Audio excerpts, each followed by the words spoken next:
द्वादश ज्योतिर्लिंगों में प्रथम ज्योतिर्लिंग सोमनाथ को गिना गया है। सोमनाथश्च तेषां वै प्रथमः परकीर्तिताः, प्रथम कहे गए हैं। और बताते कि हे मुनीश्वरों, महात्मा दक्ष ने अपनी अश्विनी आदि दक्ष की जो 60 कन्याएं हुई, उन 60 कन्याओं में से 27 कन्याएं दक्ष ने चंद्रमा को ब्याहा था।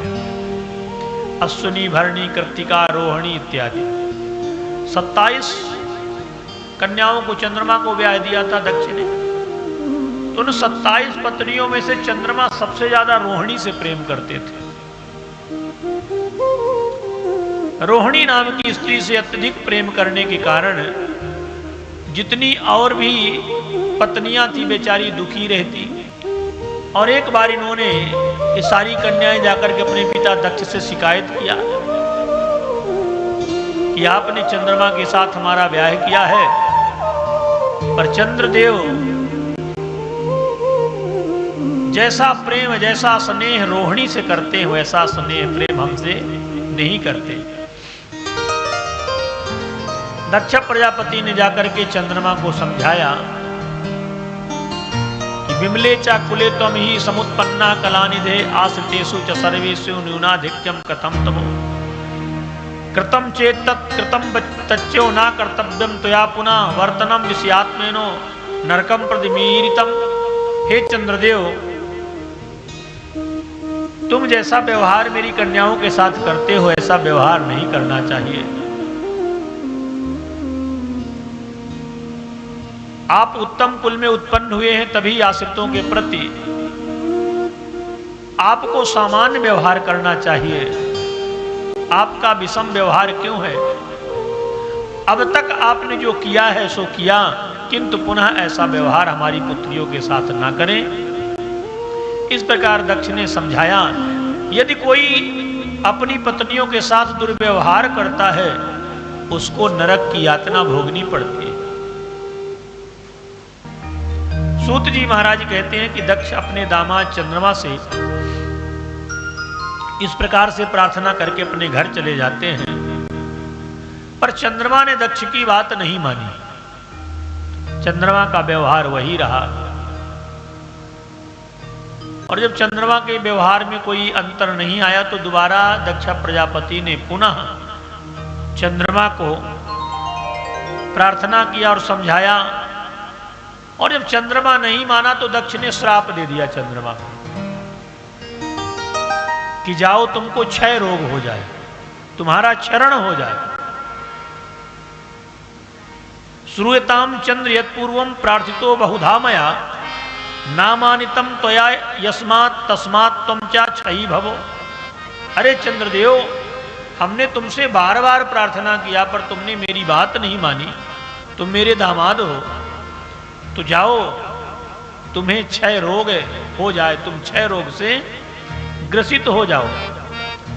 और जैसे ही दक्ष ने क्षय रोग का श्राप दिया कि चंद्रमा का क्षय हो गया, क्षय रोगी हो गए, क्षीण होते चले गए। और जैसे चंद्रमा क्षीण हुए, तीनों लोकों में हाहाकार मच गया। चंद्रमा के बिना संसार कैसे रह सकता है? प्रकृति को जो पोषक तत्व मिलता है, वो चंद्रमा से ही मिलता है। बिना चंद्रमा के प्रकृति नहीं रह सकती, बिना सूर्य के प्रकृति नहीं काम कर सकती। तो चंद्रमा क्षय रोगी हो गए। सारे देवता घबराए, ब्रह्मा जी के पास गए। हे ब्रह्मदेव, आप कुछ उपाय करिए, चंद्रमा का यह क्षय रोग कैसे समाप्त हो। सारे संसार को दुख देने वाला यह महान कष्ट उपस्थित हो गया था। ब्रह्मा जी महाराज ने देवताओं को सांत्वना दिया और चंद्रमा को आकर के समझाया। चंद्रमा ने इतने दुष्कर्म अपने जीवन में किए थे, इसीलिए चंद्रमा को यह कष्ट भोगना पड़ा। देखिए, संसार में हम जैसा करेंगे वैसा मिलेगा। यदि हम अनहित करेंगे, किसी के साथ दुर्व्यवहार करेंगे, तो उसका परिणाम तो मिलेगा। चंद्रमा गुरु पत्नी गामी है, इसलिए चंद्रमा को प्रभास के शुभे क्षेत्रे ब्रजे चंद्र सदैवता। जब चंद्रमा का क्षय रोग दूर नहीं हुआ, अपने कर्मों का भोग तो सबको करना पड़ता है। काहू न को सुख दुख कर दाता, निज कृत कर्म भोग सब भ्राता। जैसा कर्म करोगे वैसा मिलेगा। बोया पेड़ बबूल का आम कहां से होए।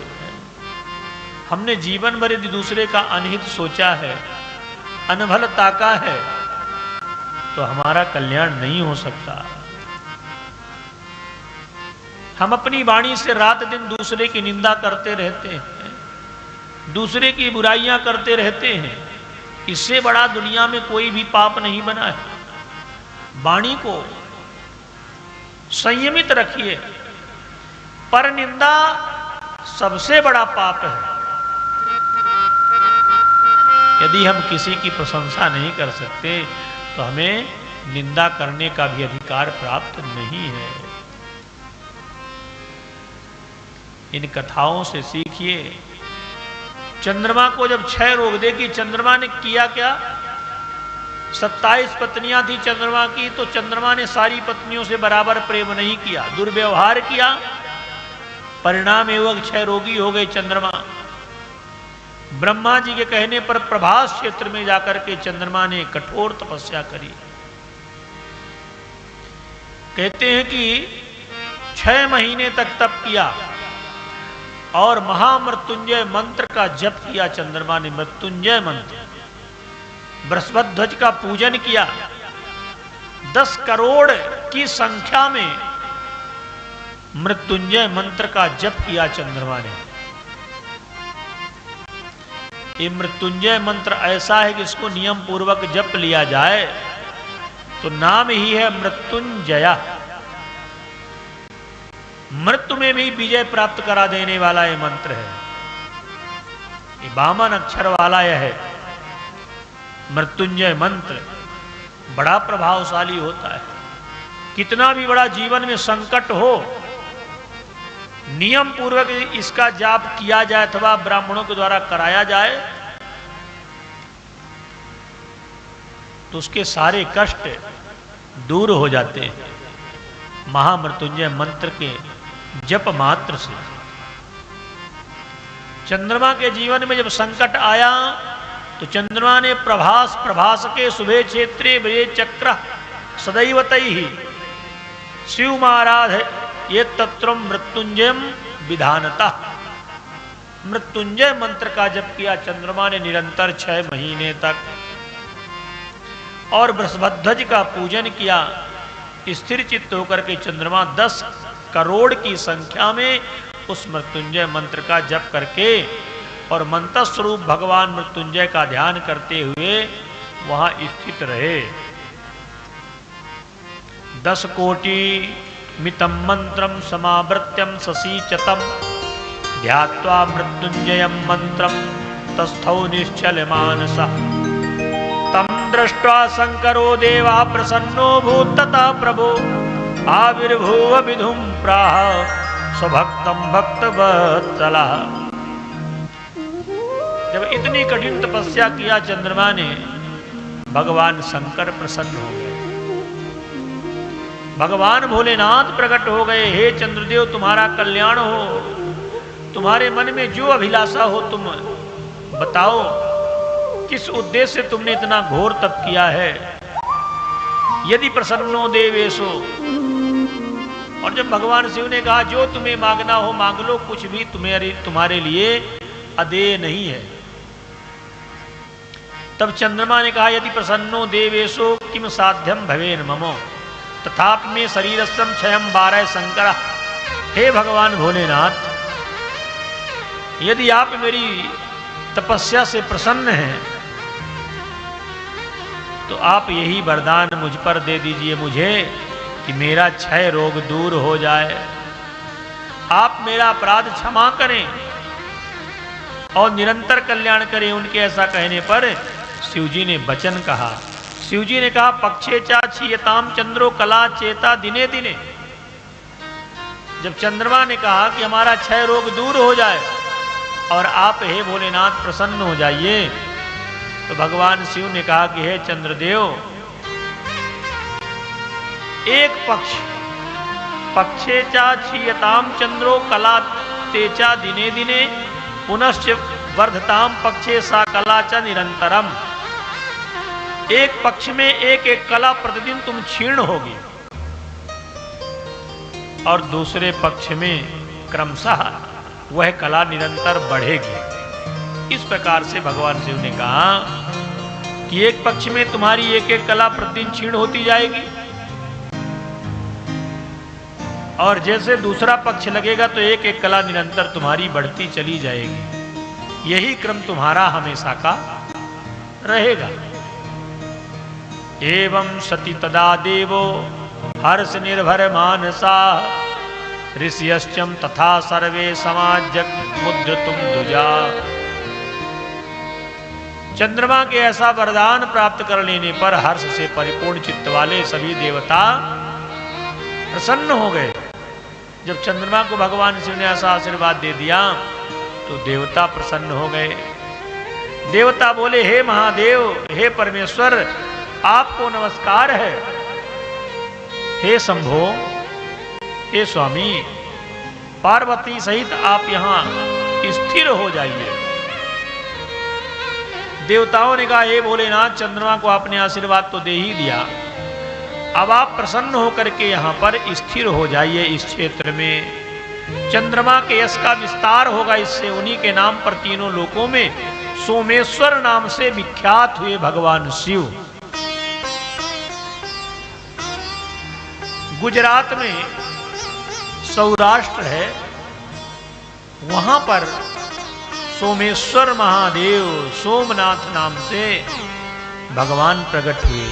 चंद्रमा के यश के विस्तार के लिए वहां उन्होंने उन्हीं के नाम पर अपना नाम बनाया। पृथ्वी पर प्रसिद्ध चंद्रकुंड है, वहां पर समस्त पापों का नाश करने वाला जो मनुष्य वहां स्नान करता है वह सभी पापों से मुक्त हो जाता है। उस कुंड में 6 मास तक निरंतर स्नान करने से 6 आदि रोग, कुष्ठ इत्यादि जो रोग होते हैं उसके समाप्त हो जाते हैं। ऐसा शिव पुराण का वचन है। असाध्य रोग भी, क्षय रोग भी, कुष्ठ रोग भी नष्ट हो जाते हैं चंद्रकुंड में। चंद्रकुंडम प्रसिद्धम च पृथिव्याम पापनाशनम तत्स्नाति नरो यः सा सर्वैः पापैः प्रमुच्यते। 6 महीने तक निरंतर जो उस कुंड में कोई भी व्यक्ति स्नान करता है, लिखा हुआ है,